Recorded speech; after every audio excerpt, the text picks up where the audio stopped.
Imagine the golden age of Hollywood colliding with European glamour on a sun-baked Spanish plain in 1961. Massive sets rise from the dust, medieval castles built stone by stone, armies of thousands in clanking armor, horses thundering across the horizon. At the center of it all are two icons, Charlton Heston, the towering American hero with a voice like rolling thunder, fresh from conquering the box office in Ben-Hur, playing the legendary El Cid, and opposite him, Sophia Loren, the sultry Italian sensation at just 26, her Oscar for Two Women still gleaming, embodying passion and fire as his devoted wife, Jimena.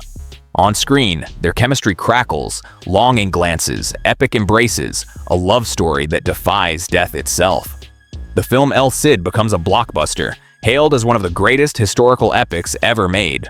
But what if I told you that behind those passionate scenes, Sophia Loren harbored a secret so deep, so intense, that she despised Charlton Heston with every fiber of her being?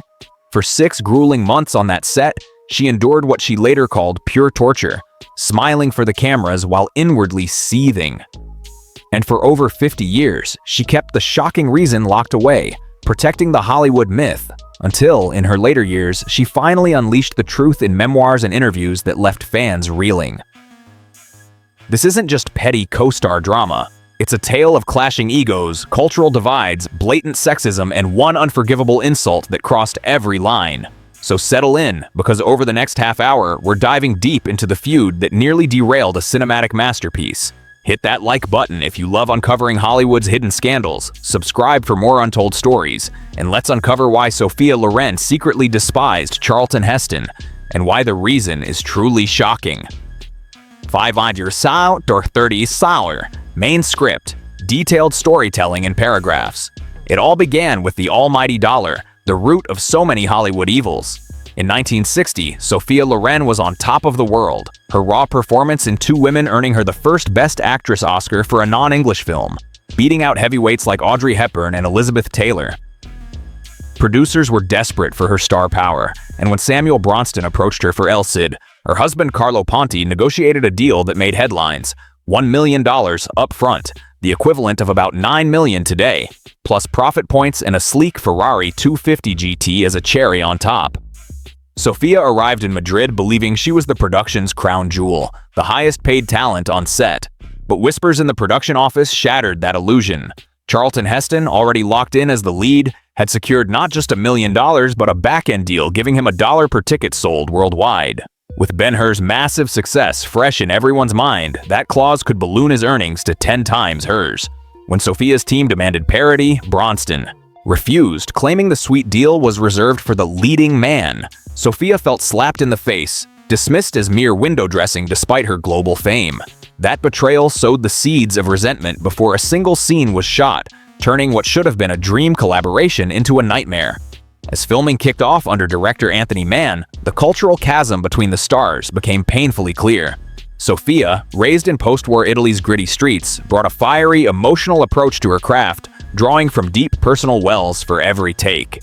Heston, the stoic Midwesterner turned Hollywood heavyweight, was all precision and professionalism. Hit the mark, deliver the line, move on. Their first romantic scene set the tone for disaster. Sophia poured her soul into rehearsals, tears flowing freely as she channeled Jimena's anguish. Heston, after a few brisk takes, declared it done and sauntered off to play chess with crew members.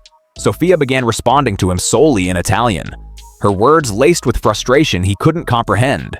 The set buzzed with tension, and Mann struggled to bridge the gap, pleading for harmony amid the sprawling battle sequences that required perfect coordination.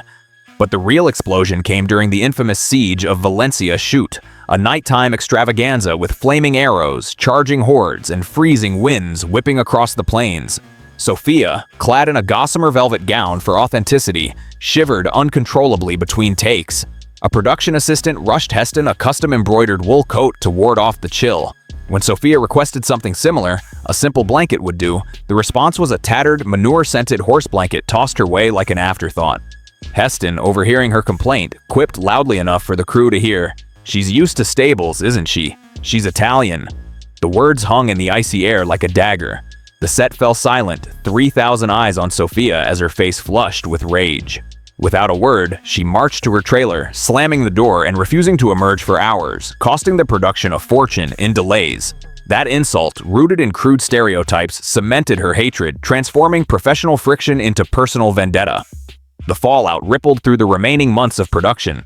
European tabloids caught wind of the frost, splashing headlines like Sophia's war with the American cowboy across Italy and Spain. Heston, ever the diplomat in public, dismissed it as temperamental differences during press junkets, but his condescension only fueled the fire. Sophia's family back home erupted. Her mother threatened to storm the set, and Carlo Ponti nearly flew in for a confrontation before Sophia begged him off, fearing it would tank the film.